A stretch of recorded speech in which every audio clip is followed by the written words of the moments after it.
Hi, everyone. Welcome back to the Sports Performance Podcast. Welcome all new listeners, and welcome back to those who have heard our content in the past.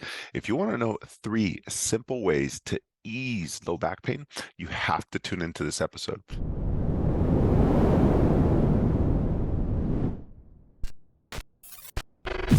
Before I go on to the podcast and sharing all the good stuff, what is new in the sports performance world? What is happening? I'll be the first to announce we have some exciting news for new team members coming on board. By the time you hear this, they'll be here in about a week. So we're excited to announce that.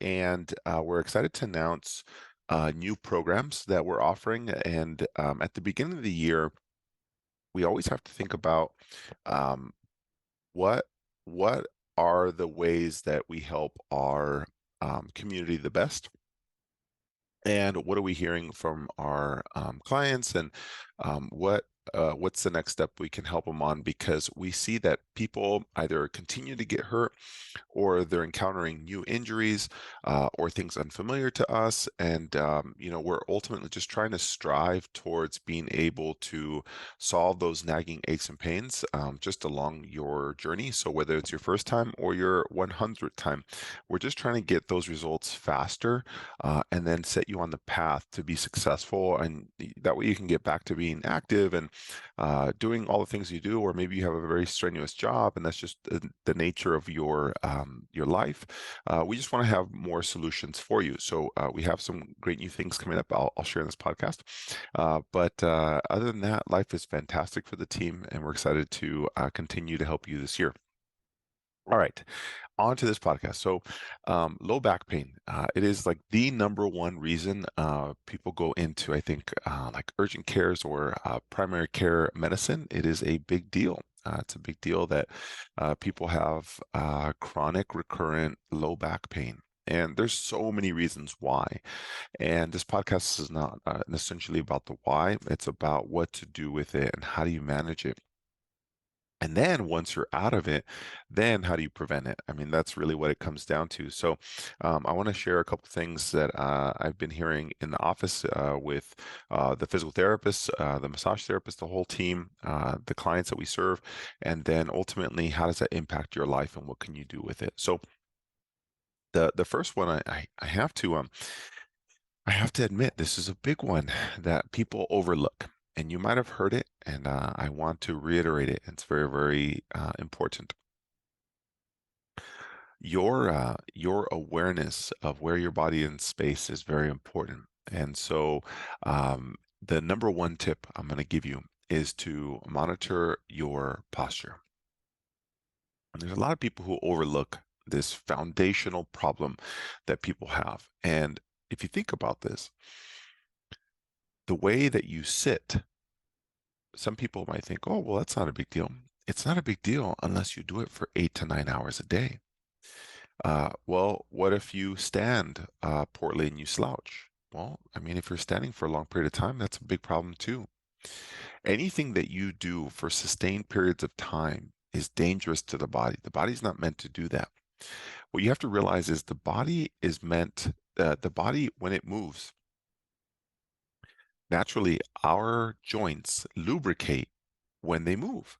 So your knees, they have fluid and they kind of push the fluid in, push the fluid out. And it's, think of it like the Tin Man. You're adding a little bit of oil to the joints. You want to add that fluid with regular movement and regular exercise and those type of things. Now, the balance becomes when you don't move it, it becomes rusty, like sitting for too long or sitting too long. And then if you move it too much, you wear those joints real thin. So think about professional athletes or people who overdo a lot of exercise. Somewhere in the middle is this beautiful happy medium on how to live a really healthy lifestyle without having an increase in low back pain. So the first thing is to monitor your posture. And what I mean by this is you don't have to have, strict military style posture where your shoulders are super far back, your neck is like a straight line. Ultimately, what it comes down to is you want to make sure that your shoulders are stacked over your hips. So if you're sitting down right now, one of the best things you can do, most people think, oh, bring your shoulders back. That's okay too. But if you just thought about your shoulders should be stacked right over your hips. So if you're sitting down right now and you are slouched, your shoulders are forward in front of your hips. If you do like a very strict military position, your shoulders are back and they're behind your hips. I'm just telling you to now maintain your shoulders over your hips. So if you're listening to this and you can, I want you to stand up for me. And what you're going to do when you stand up is you're just going to monitor where your shoulders are relative to your hips. One of the easiest things you can do if you're really questioning if this is the right thing for you, what you want to do is put your back against a wall. Stand up and put your back and feet against a wall.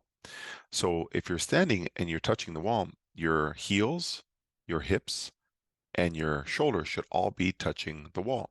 And for some of you, that may be like, wow, that's pretty far back. I didn't know I was supposed to be there. Now, that's always a reference point, and it's an easy way to gauge how is my posture today. And sometimes you get tired, it's hard for you to, pay attention to it, you get distracted. So that's an easy checkpoint. I tell people just put your back against the wall and see what that feels like. That's always a reference point. And it's a good reminder. Wow, I was so far forward. Got it. So why is the posture so important? Because your spine, your back, all the backbones are if you don't if you know what Jenga is the game where you kind of have these building blocks stacked over each other. Your spine and your bones are kind of like that. They all have to be lined up with each other. And when lined up, they can have the most amount of force applied. They're the strongest, the sturdiest.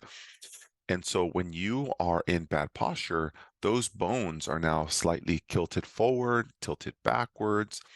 And so there's not a lot of support on the spine. And so when you're offset like that, the spine can't handle the load as well as if it was stacked up straight. So what happens over days, weeks, years, months, all that pressure continues to build on the path of least resistance. And that's going to be your low back. That's where we hinge from. That's where we bend from. So the best thing you can do is just stack all those boxes right on top of each other so that they're sturdy and they're ready to do it. And posture is one of the best ways that you can ease your low back pain. Honestly, it's probably the most bang for your buck. It's the number one thing you can do because you sit, you stand, you walk for so many hours a day, and it's the thing that can help you out the most. And all you have to do is actually pay attention to it, and that's where to start. You don't have to have perfect posture. You do not have to have it. And you don't need to buy a fancy, that nowadays they have fancy t-shirts that have postural control. They have these devices that shock you when you have bad posture. I don't think you need to do that. I think you just need to pay attention. If you really just pay attention every 30 minutes, put your back against the wall every hour, I don't know, 2 hours, you just need lubrication in those joints. And that's the best thing that you can possibly do for your back and everything else. So number one is going to be posture because you do it so often. All right. Number two, one of the easiest ways to ease low back pain is to exercise more. And the question I get after that, well, which exercise? Is lifting weights a good thing? Is stretching good for me? Should I do yoga? Should I do mountain biking? Should I walk? Should I be in the pool and swim? Should I do F45? Should I do Orange Theory? What's the best for my back? And unless I'm seeing you one-on-one and I have all your case history in front of me, I know everything about you. As you can imagine, it's very tough. But the number one thing I can tell you, as you age, as you go into your 50s, 60s, 70s, the number one way to ease low back pain is movement in general, meaning whatever your baseline level of movement is, okay? We have a lot of clients who do jujitsu or martial arts, right? And they say, Chris, I just constantly have low back pain. Now, there's several ways that you can do it with, manual therapy or exercise or all these other things. But if you're looking for, hey, I don't necessarily want to go see a therapist, I don't want to see a massage therapist, I really want to solve this myself. And I think that's great. That's perfect. The best thing you can do for yourself is have 5 to 7 days of lubrication to that joint. You want to have a lot of movement. You don't want to be stuck sitting in one place because you become the tin man. All that rust just kind of builds up. And so you have to add a little bit of oil into all those joints. So whether you're trying to you're trying to get rid of this kind of nagging, aching back pain that kind of goes on both sides of the back, or maybe it's very sharp and dull or achy, and it hurts when you do jujitsu or hurts when you sit in a car for a long time. Your body's trying to ask you for relief. And the best way to do that is to lubricate those joints. Now, if you're looking for specific answers, you might want to see somebody who can help you figure out what that roadmap or what that outline looks for you. And that'd be the best case scenario. But if you're looking for a simple, easy solution to ease your low back pain, add more lubrication to the joint. Put yourself in a position that you don't become the tin man, so that way you know how to control your own pain. And that's our ultimate mission at Sports Performance. Any team member who ever has been there, that you've worked with. Everyone's mission is to help you move more. We call it movement is medicine, right? Movement is the great thing that you need in your life. And whether movement, you can do movement through jujitsu, you can do movement through mountain biking, you can do movement through over running. You can do it however you want.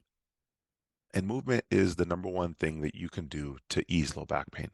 So the first thing we said was just to develop your posture, to make sure that you're aware of it, that you're actually moving throughout the day, and then you're putting your back against the wall as a reference point.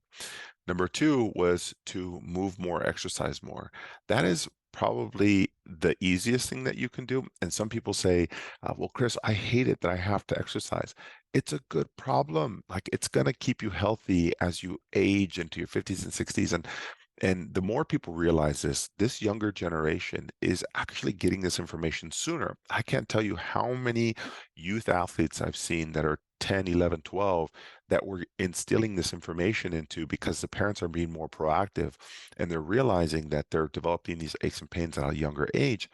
And I mean, there's so many reasons for that, but some of them might be that they're on devices more, that they're studying more, that they're in school longer, whatever it is. There's just so many variables. And this younger generation is getting all this information just a little sooner. And that is helping them develop that confidence and get more exposure early on, so that they understand exercise is power, exercise is life. And then it sets them up for success as they continue to age, and it'll help their generations and future generations, and moving forward. So, number one, posture. Number two is exercise. And number three, so one of the things, this is an interesting one, and not a lot of people pay attention to this, is stress levels.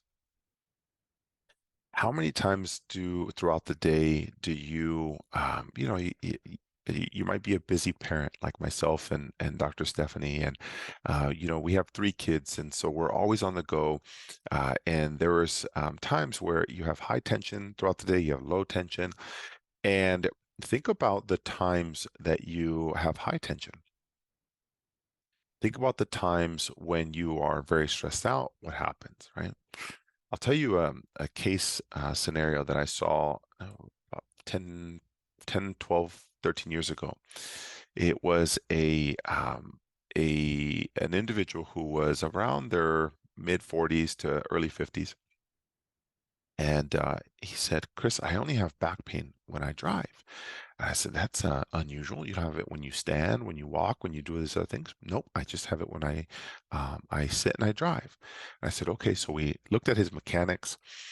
We looked at his seat arrangement, maybe play with how much of a seat height he has or whatever it is. And we even put a little bolster behind his low back so that way he sits up a little straighter when he drives. And he says, I can't seem to get rid of it. I drive for work, but it's not the total like amount that I drive. It's just certain times. And I said, okay. I said, what do you do for a living? He says, I'm in sales. I'm always on the road. I said, okay. So we looked at even his longer drives or longer days. It wouldn't hurt. There's only peaks and valleys throughout the day when it did. And we narrowed it down after about, gosh, 5, 6 sessions. We were really trying to figure this out. And I said, I need you to start logging when you start developing back pain. Tell me what times throughout the day this happens, because I'm very skeptical. I don't believe that this comes out of nowhere.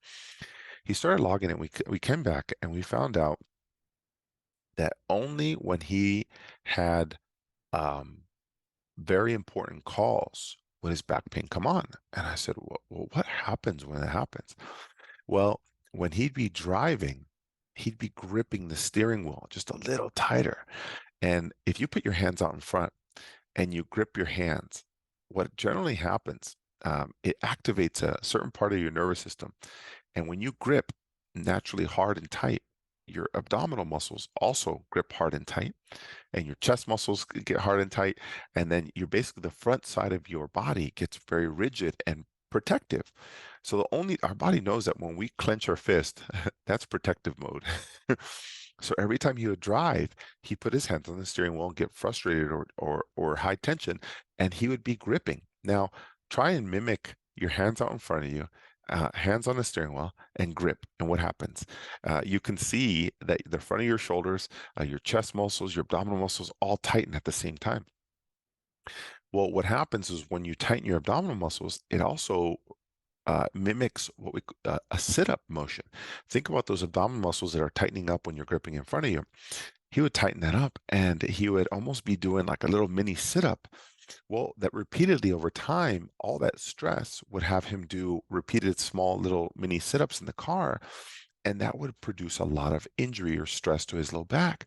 And he was constantly flexing or hinging or bending on his low back. And my point is not all of us get frustrated or stressful in the car, but your body's protective mechanism is that when you are stressed, your shoulders get tensed, your abdominals contract, and you start hinging or you create a lot of stress or your low back pain. So one of the things that you can do to manage or ease your low back pain is look at where your stress levels are and when they are throughout the day. Is it when you're taking your kids to school? Is it when you're making dinner? Is it when you're doing things at work and you're on phone calls?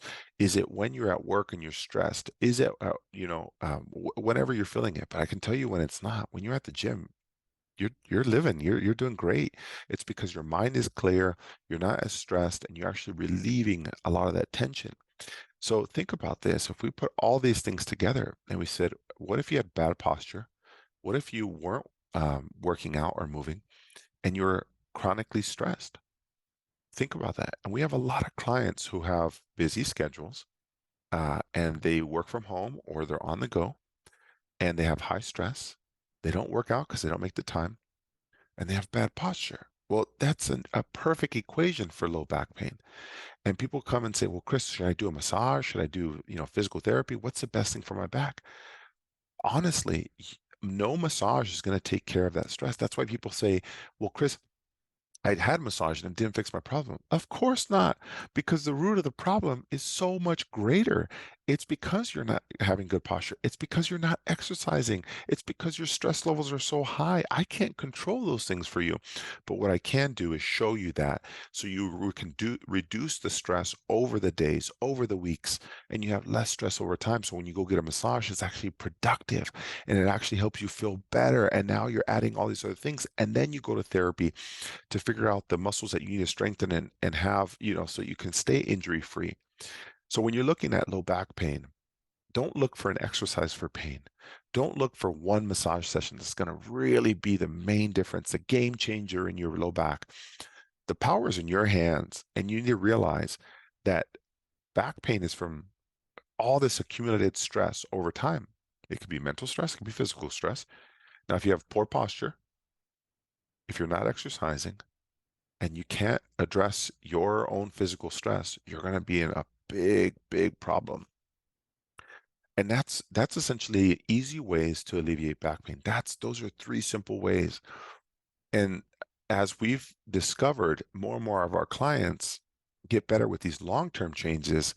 That's why we've developed so many different programs and opportunities to be able to help people like yourself alleviate back pain for good. So one of the first things that we did this year is what are the top three reasons why people have continued back pain? And we came up with this list. And then we said, okay, so how do we help people have long-term changes versus temporary relief? That's ultimately the problem because we have people coming back saying, hey, after 2, 3 sessions, it came back. So we alleviated that. now we created our low back pain program. And this is the way that we can make long-term changes. It's a 12-week or 3-month program where we help people like yourself find their stressors, figure out their postures, and then help alleviate with more movement. And the problem that we've seen over time is that people say, well, I don't know which exercise to do. I don't know if I should be in the gym.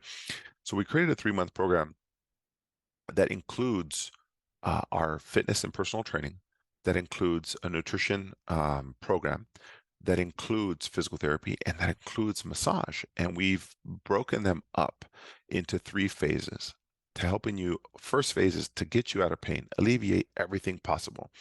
And that includes physical therapy, massage, and personal training.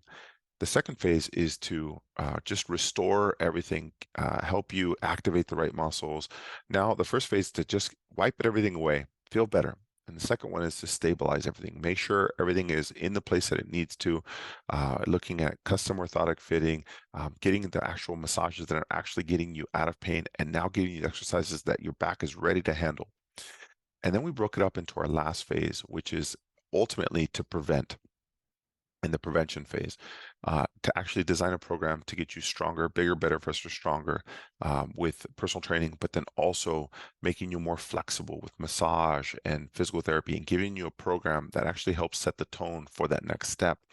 So we built this program, a 3-step program over 3 months to help you identify those things. And we figured out that, not just 2 sessions of physical therapy was going to solve it, because there's so many layers of education on reducing stress levels, getting your posture ready, and then being able to get you to make a change in your movement and your exercise profile.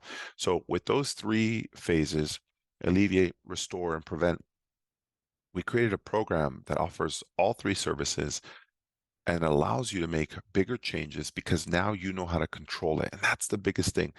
Now we can create this package for you, so that way you can take all this information and now you can put that into practice and make long life-changing experiences for yourself and changes.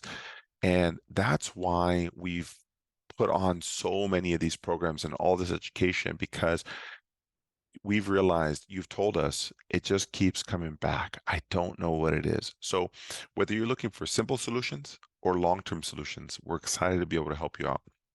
So I think by the time of this recording, it's March of 2023. We're releasing our low back pain programs and our long-term kind of benefit programs in April of 2023. So be on the lookout if you're a client, or if you know any family or friends that have just struggled and battled low back pain. This is going to be perfect for them. So we'll release more information then, and I'll be sharing more updates along the way, or you can ask any of our team members if you're in the San Diego or Chula Vista area. Okay, so there you have it. 3 simple, easy, effective ways to alleviate back pain and be able to get you doing the things that you truly enjoy, whether that's playing with your grandkids or being on your bicycle or whatever it is. So we're excited to continue to help you stay healthy and active.